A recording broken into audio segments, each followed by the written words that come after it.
No. So hello, and thank you for joining us for today's session, Owning Imposter Syndrome, Turning Self-Doubt into an Advantage. My name is Daniel Anzueto, and I'm happy to welcome you to today's session. If this is your first time attending one of our workshops, let me provide some context on Startout. Startout accelerates the growth of the LGBTQ+ community to drive our economic empowerment, building a world where every LGBTQ+ entrepreneur has equal access to lead, succeed, and shape the workforce of the future. I'm excited to introduce our host for today, KK Cohen. KK is a psychotherapist, career coach, and former tech executive who dedicates her private practice to supporting queer folks with their mental health challenges and business aspirations. As a mental health advocate for the queer community in tech and business, KK frequently speaks on topics such as burnout, work-life balance, and imposter syndrome. The floor is yours, KK. Thank you so much, Danny. Welcome, everyone. I'm so glad to have you today. It is an extremely important topic, one that I think every one of us has experienced and continues to experience. So I hope that you get a lot out of this workshop. Someone already put something great in the chat. They said that they want to sort of learn how to see their imposter as a strength. Love seeing that, love that strength-based approach, and that is something we're going to talk about today. All right, so just like Danny said, we are recording this, but if anyone is feeling uncomfortable recording that, we can stop it at any time. Just let us know. This workshop today will be, a fair amount of my speaking, but there will also be a lot of the workshop where you will actually be doing some art projects. So here's what I would like you to do. While I get going and start introducing the topic, I would love it if you could grab a pen and a piece of paper, or if you just happen to have, crayons and colored pencils around, even better. Whatever you have to do a little bit of artwork would be really useful. If you don't like artwork, that's okay. You can also just journal. You could use your computer to journal, whatever you have on hand, but there are going to be, more creative elements to this workshop. All right, so imposter syndrome. First thing I'm going to do is share a little bit of a dry definition. What is imposter syndrome? So a psychologist would say that imposter syndrome is a psychological pattern where individuals doubt their accomplishments, and they also have a persistent fear of being exposed as a fraud. This is not a medical diagnosis, right? The therapist is not going to diagnose you with imposter syndrome, but it is huge. I work with lots of queer folks in tech and business, and I would say across the board, it's the number one thing that I work on with people. The other interesting thing is that I often hear people sharing imposter syndrome is the number one thing I struggle with. And they also feel really embarrassed, like no one else deals with it. And then when I tell them, oh, actually, this is the number one thing I hear from everyone in business, they're shocked and they're really glad to hear that they're not the only ones. And, I'll be vulnerable and share that right now I am having imposter syndrome. So even though, I speak on this topic often and I do a lot of presentations, I also feel like an imposter. So just want to normalize that feeling and share that, people experience it at all points in their career. All right. So what does it look like? Sometimes it looks like perfectionism. Sometimes it looks like setting the bar low so that you can just kind of sail over it. Sometimes it looks like fearing failure. And sometimes it looks like success blindness. So, success blindness would be when you actually have a lot of accomplishments and a lot of things that you can point to be proud of, but all you can fixate on is like the things you said wrong, the mistakes that you made, the times when you felt embarrassed. So that's really common in imposter syndrome. The other thing I want to mention is that imposter syndrome is a shapeshifter. It will change over your life in different ways. It will shift, and it also looks different from every person. So it could be that lots of these are resonating with you, right? Everything on this page. It could be that none are, and that you have your own unique version of imposter syndrome. So just know that it's really unique to each person. And so one of the important things we're going to do today is try to establish, okay, what does yours look like, right? How does your specific imposter syndrome manifest? A lot of people blame themselves for experiencing imposter syndrome, but after working with many, many folks on this topic over many years, I've really come to look at imposter syndrome as really more of an experience of internalized oppression. Because, the more someone lies outside of the norm of whatever culture they're operating in, the more likely they're going to be to feel and experience imposter syndrome. And, there's reasons why folks in the queer community would feel this more than other groups, right? A lot of us grew up in environments where our identities were not fully accepted or valued, and that can lead to feelings of inadequacy later in your life that are really hard to deal with. Also, visibility. A lot of us work in environments where we might be the only one who looks like us or feels like us. And that also can lead to imposter syndrome, right? Just like not seeing people that look like you. Also, a lot of internalized negative self concepts. You know, this could take the form of internalized homophobia, internalized transphobia. That exists for us, right? It's sort of a gift we've been given from this larger culture. But that really impacts our imposter syndrome as well. And then, anytime you add sort of a multiple marginalized identities on top of that, you're going to experience even more imposter syndrome. So, people of color, people with disabilities, anytime you have that outsider status added on, it's going to compound those feelings of imposter syndrome. And then the last one I wanted to talk about quickly is masking. So, as queer folks, we often have to navigate how much of our identity we are safe to reveal in any given space. Um, so, we're always having to read, can I be fully myself here? Do I need to tone it down? Do I need to change how I'm presenting myself right now? And when you have to mask and when you have to fake it, you literally feel like an imposter, right? So, of course, we're going to feel imposter syndrome all the time because we may not feel totally comfortable being 100% ourselves. And so, I just wanted to kind of give this framework before we begin, right? Because I do think imposter syndrome does tend to be portrayed in the media, for example, as like an individual failing or something like that. And I don't really see it that way. Here's the thing, that oppression that we've all experienced that sort of comes out as imposter syndrome, it's painful, it's unjust, but it can be utilized for some really wonderful things. And in fact, in many ways, imposter syndrome can become our superpower. So adaptability. The constant questioning of one's own abilities often leads us to actually be really adaptable and open to different ideas and approaches. And this can be really crucial in dynamic, fast-paced environments. So, we can be really resilient and we can be really adaptable in part because of our imposter syndrome. Higher EQ, which stands for emotional intelligence, so having imposter syndrome can also lead to greater empathy and understanding of others.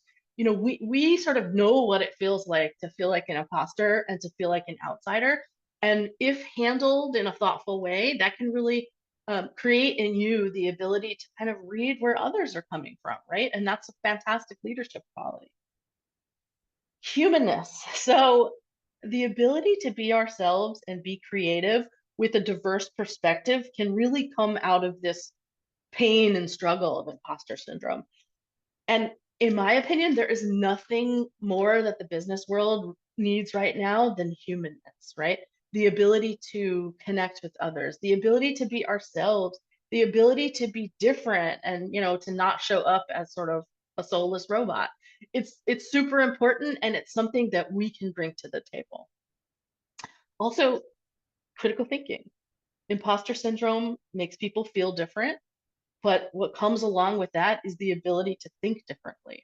So it is harder for someone to fall into groupthink when they don't feel completely and totally part of the group.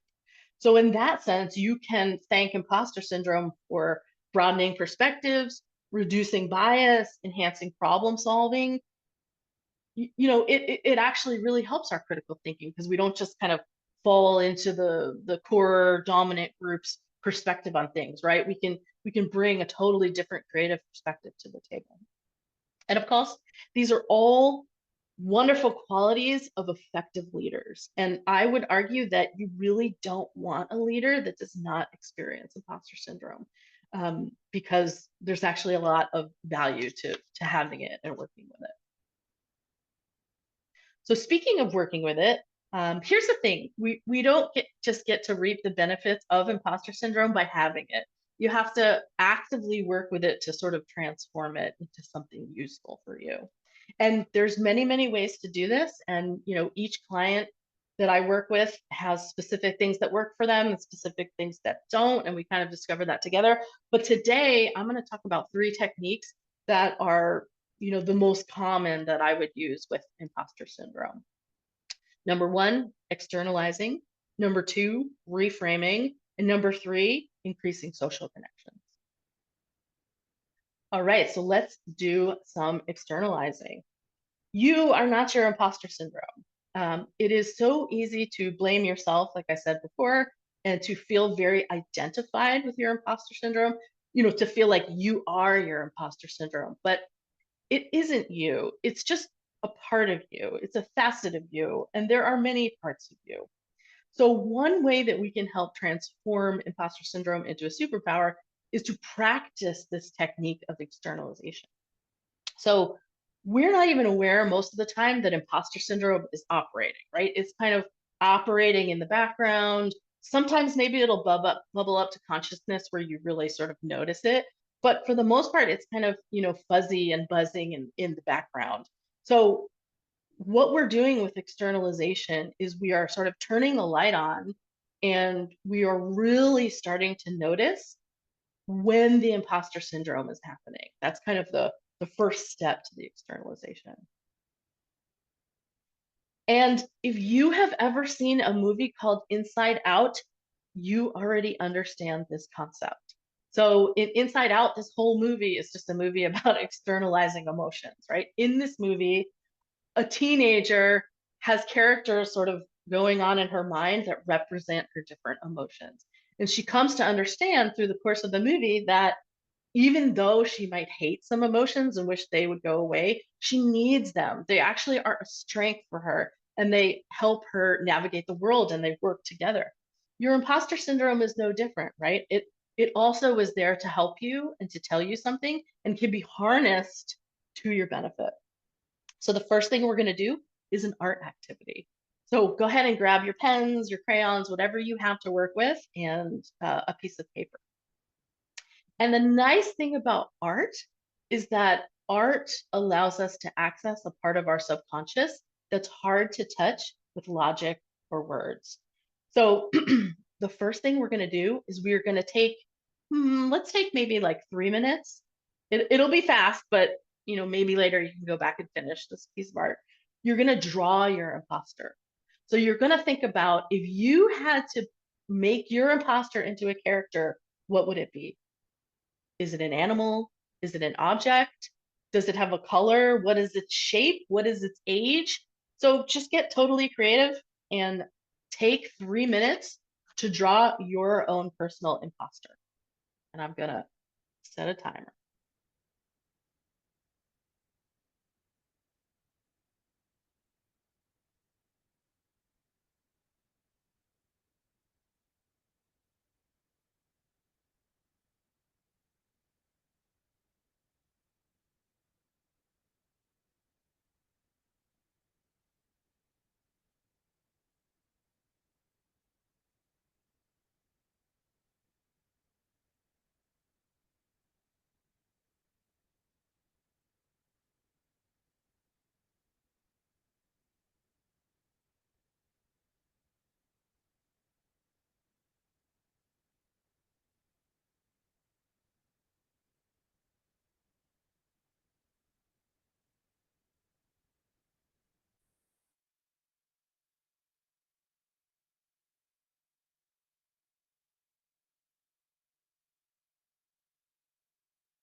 Okay, we have 1 minute and 30 seconds left to draw your imposter.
All right, please come back to us. And again, you may not be finished drawing your imposter. That's okay. I would encourage you after this is over, if you feel like you didn't get to finish, spend some more time with it. Spend as much time as you need, right? Really let the creative stuff flow. All right, now you are going to name your imposter. If you had to give your imposter a name, what would it be? Could be a person's name, could be a random weird name, whatever you want to name it. Go ahead and name it. Also, sometimes it's good to just go with the first thing that pops in your head.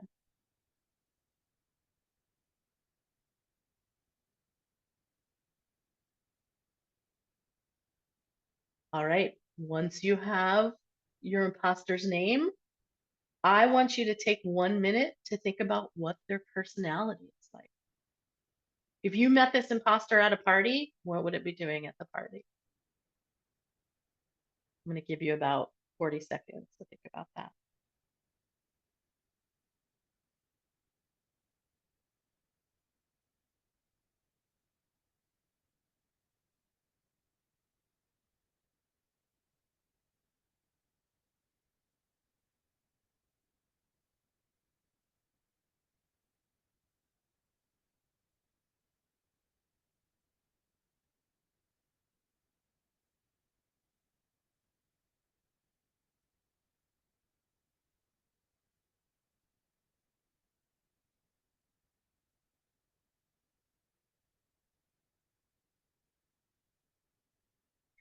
All right, now I want you to think about what triggers your imposter.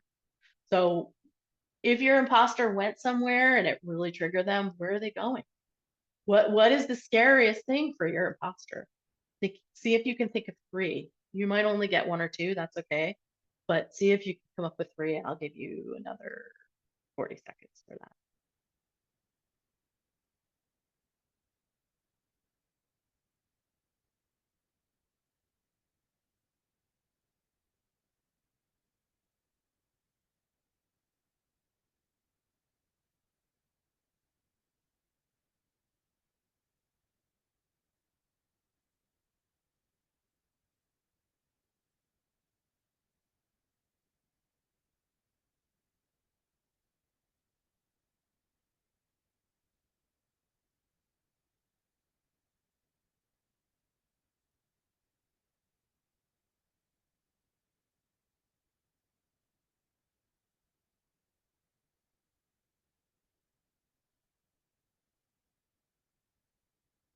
All right, so now this one we're going to spend a little bit more time on.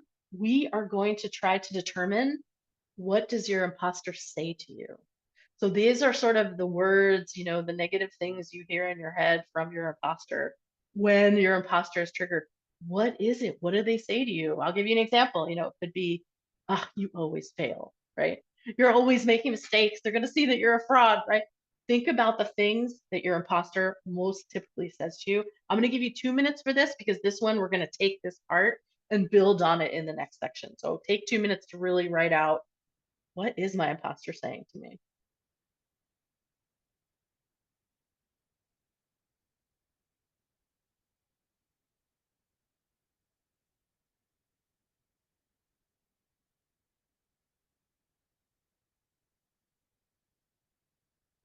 And if you're struggling to come up with anything, you might try to like imagine yourself in a situation where you know you've had imposter syndrome. And you can even close your eyes and just try to recreate that moment of, hey, what was I thinking in that moment? Like what was going on in the background cognitively in my mind? And that might give you a little hint about what your imposter syndrome tends to say to you.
All right, now the final thing we're going to do in this externalization exercise is you are going to think about one final thing.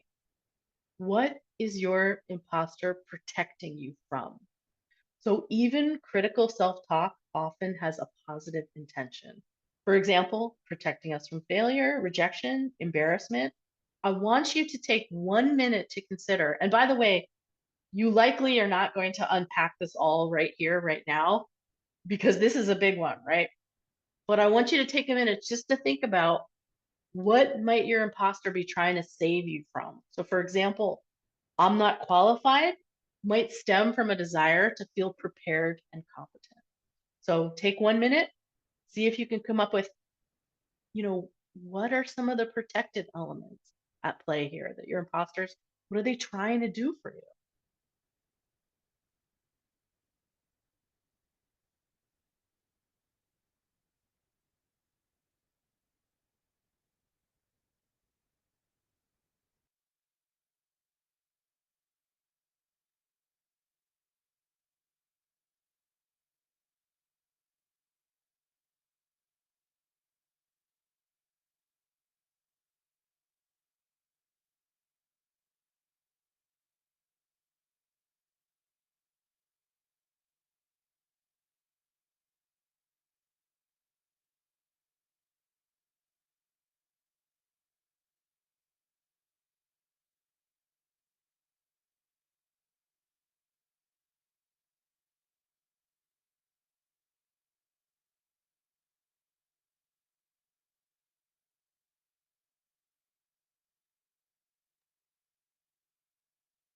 All right.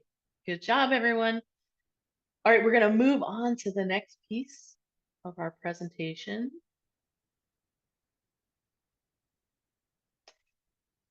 So that experience that we just went through together, that little exercise we did of externalizing, you may experience a reduction in the noise from your imposter just by doing an exercise like that. Um, when we really connect and listen to what these parts of ourselves want to say, it tends to like quiet them down versus, stuffing them in a closet, slamming the door shut. Sometimes they'll get even louder if we do that. So we're never really trying to like eject the imposter. We're trying to know them better, and we're also trying to contain them. So this is what we're going to be talking about now, reframing. Reframing is a technique from cognitive behavioral therapy, and like externalizing, it's not a rejecting of the imposter. It's just, you know, putting them in a zone where they're more manageable and where in fact we might actually get some benefit out of them rather than them just sabotaging us. And by the way, I suggest when you create your imposter and you like it and you like that piece of art, I suggest you frame it and you hang it on your wall. I have actually done that with my imposter and it's extremely helpful because you want to practice noticing your imposter whenever possible. So having the reminder of your imposter up there on your wall is going to help you to be like, there she is, or there they are, right? So you can actually do that. All right, so the first part of cognitive behavioral therapy, cognitive distortions. So you may have experienced cognitive distortions in the last part of the exercise where you identified what your imposter was saying to you, right? Cognitive distortions are just what they sound like. They're distortions in thinking that are extreme in nature and are often untrue. And that's typically how your imposter is going to talk to you, right? Now, there's a bunch of types of cognitive distortions that you can sort of put in categories. For example, all or nothing thinking, seeing things in black and white. For example, if I'm not perfect, I've completely failed, right? Overgeneralization. This is making broad conclusions based on a single event.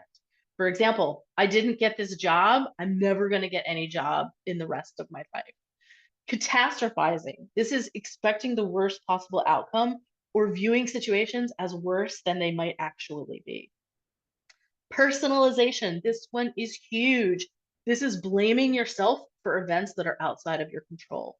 For example, if my boss is upset, it's likely my fault, right? And people that have experienced oppression and marginalization, we tend to personalize things because like that's how we felt like maybe we had a little control over a world that was very out of control. Mind reading. This is another huge one. This is assuming that you know what others are thinking without having facts. So they think I'm so stupid. Oh, they think I messed up, right? This is a form of mind reading. All right, so let's talk about reframing them. So here are 3 examples on the left of some cognitive distortions that I see very commonly. Number 1, I'm not qualified. Number 2, I'm just lucky. Number 3, if I make a mistake, everyone will see that I'm a fraud. So what we want to do is we want to now reframe it into something a little more useful. So I'm not qualified becomes, you know what? I'm learning as I go, and that's part of growth. I'm just lucky becomes, actually, I've worked hard to be in this position, and I think I can handle what comes next. If I make a mistake becomes, hey, you know what? Everybody makes mistakes. They're a natural part of growth. And each mistake that I make is an opportunity to learn and improve. So something I want to point out, we're not turning the cognitive distortion into an equal distortion on the other side, right? You're not taking I'm not qualified into I never make mistakes. I'm perfect, right? Maybe we all know people like that who do that at work, but maybe that's not a great idea, right? What we want to do is we just want to tweak it a little bit so it is grounded, it is true, it is more true, and it's helpful for us. All right, so here's what I want you to do. I want you to make a box for yourself.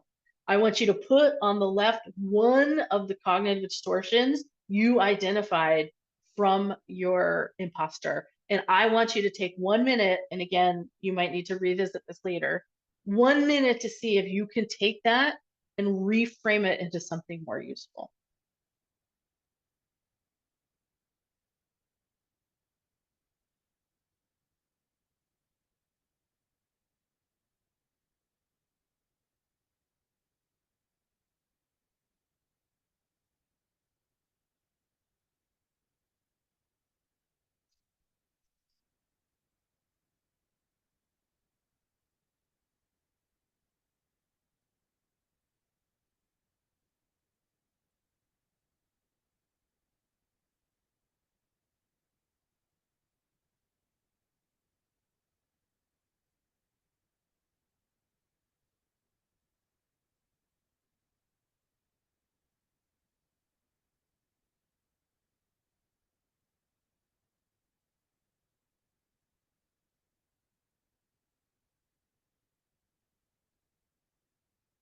All right. Now, here's something else I want to talk about a little bit, which is going to help us, the cognitive triangle. So Thoughts are often the first things that hit us. A thought happens, for example, I'm not qualified, right? That leads to a feeling. For example, if I think I'm just lucky and I close my eyes and think, how would I feel if I said to myself, I'm just lucky, I don't deserve to be here? Well, I might feel embarrassed. I might feel nervous. And that then leads to behavior.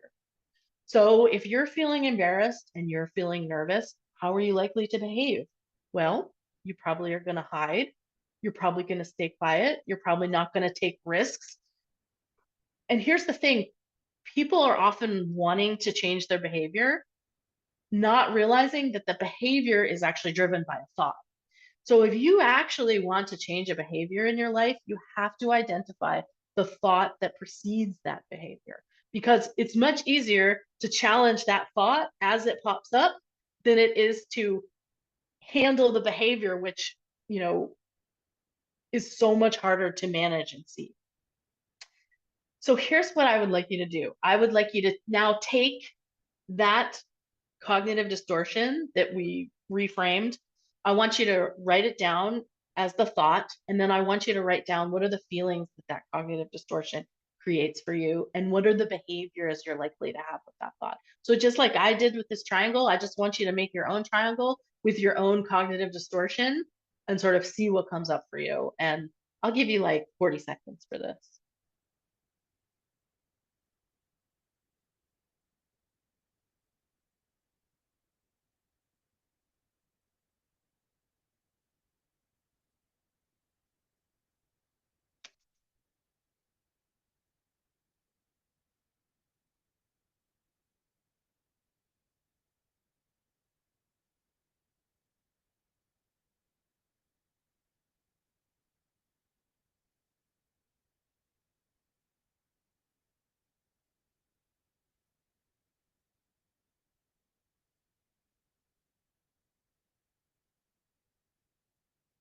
All right.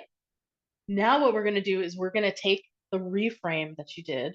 Hopefully some of you were able to reframe. It's okay if you weren't there yet, you can use one of mine. But I want you to put your reframe down, right? You had a cognitive distortion and you tried to reframe it a little bit. Write that reframe down, that thought, and then write down how does that reframed thought feel and what behavior is likely to happen. So here's an example. I've worked hard to be in this position and I can handle what comes next. That's the first thought, right?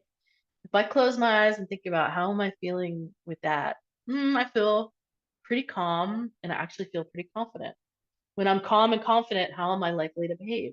Well, when I'm calm and confident, I'm likely to speak up, I'm likely to take risks, and I'm also likely to connect with others instead of hiding. So take your little reframe and take 40 seconds to see if you can work this one out.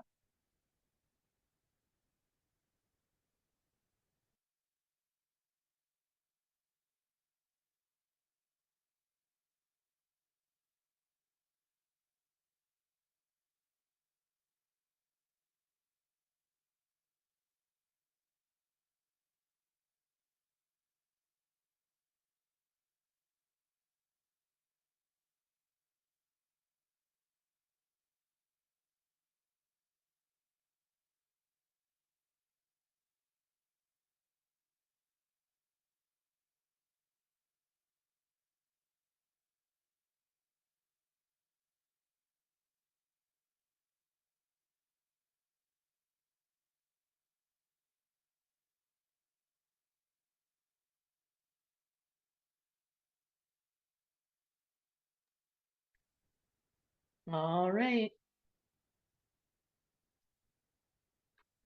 Okay, so now we're going to talk about if you like this type of work, if this speaks to you and felt useful to you, we're going to talk about how you can take it to the next step.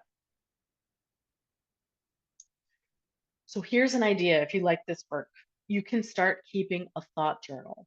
So at the end of each day or throughout the day, sometimes I have clients, set a reminder on their phone, for example, that works for some people. But you're going to figure out how do you take a few minutes each day to write down situations where you noticed cognitive distortions, when you notice negative thoughts or intense emotional reactions in specific situations. The thoughts could be something like, I'm not good enough at this job, I always mess things up. But I want you to start working into your day some time to be reflective about when did that come up for you. And what you're going to do is you're going to identify, examine, challenge, reframe, and reflect. Identify means that you're going to notice it. Just like I said, frame your imposter and put it on the wall, right?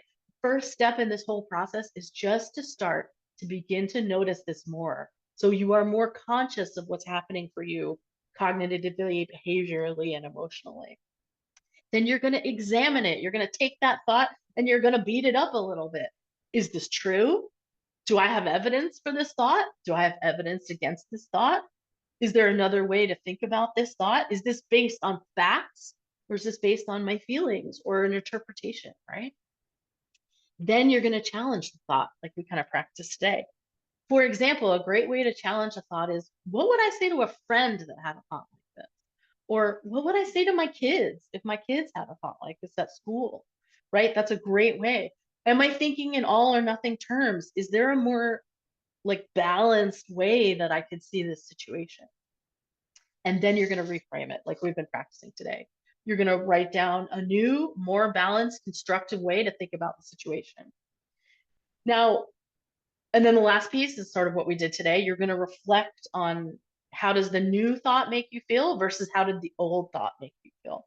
So again, this is just a way that the unconscious now becomes conscious and now becomes more in our control. And I promise you, the more time, energy, and attention you give to sort of understanding what's happening for yourself cognitively, behaviorally, and emotionally, the easier it gets, right? You get really good at spotting those imposters. You get really good at spotting those thoughts and saying, I see you thought, maybe I need to challenge that a little bit.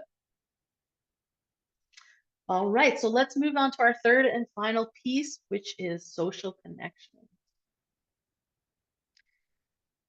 Imposter syndrome thrives in isolation and it dies in community. The more that we are cut off, shut down, isolated, and alone, the worse we feel, right? The more of those hopeless, bad thoughts about ourselves pop up. And it's normal to have that urge, right? Like we all have the urge to shut down, to mask, to disconnect from others when the imposter visits. That's natural.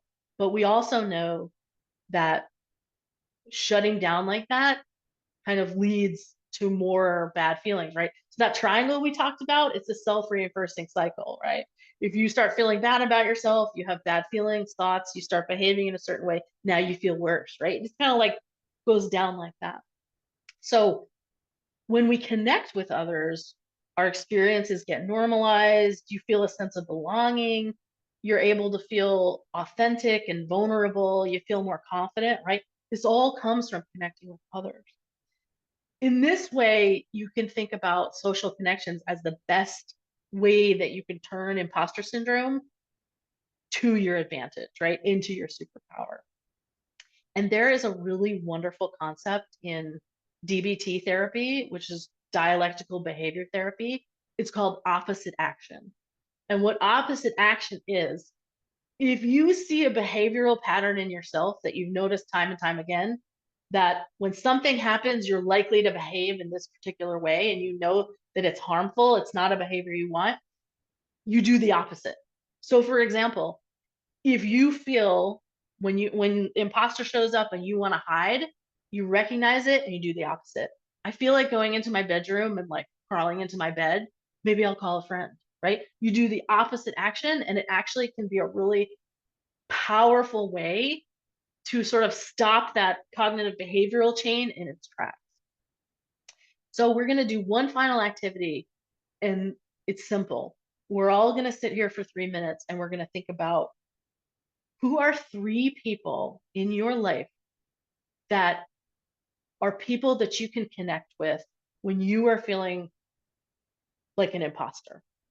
And this could be, anybody. It could be a friend, it could be a coworker, it could be a family member, it could be a pet, just what makes you feel connected when you are shut down and alone. So I'm going to give you, actually, I'll give you 2 minutes for this, but see if you can identify 3 people.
All right, now we are going to take 1 minute to identify what are 3 things you can do in the next month to connect with these people, right? Make a real simple plan, just 3 things you can do. Now, I'm going to give you some fun ideas. I have clients sometimes, they have an imposter syndrome buddy. It's somebody that they have talked to about their imposter syndrome, and this friend has talked to them about their imposter syndrome. They've maybe even shared their artwork with each other. They know what the imposter syndrome's name is, and maybe they text each other, hey, Edna is here today, or whatever your imposter's name is, right? You could just text them while you're at work and support each other in that way. But think about 3 things you can do to connect with these folks in the next month. And I'm going to give you like 40 seconds for this. Again, you might come back and do some work on this if you like it.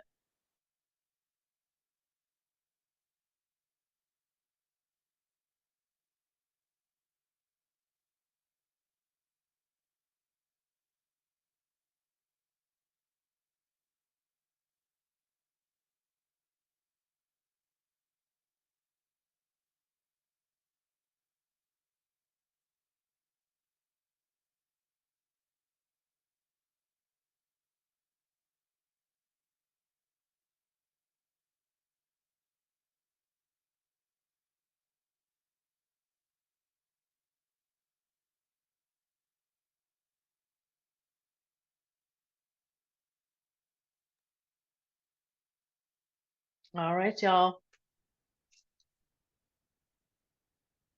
Thank you so much for coming. Here are my takeaways for today. Practice spotting your imposter. Hang them up. Think about starting a thought journal. Think about enacting that social plan that you just made.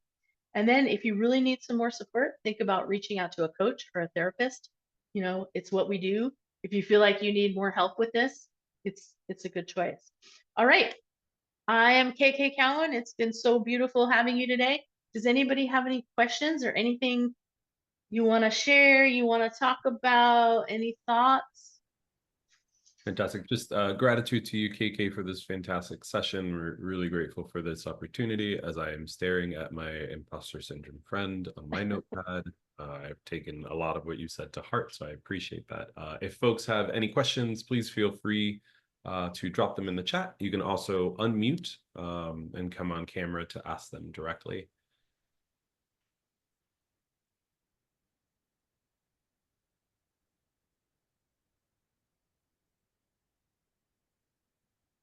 Lots of love for you.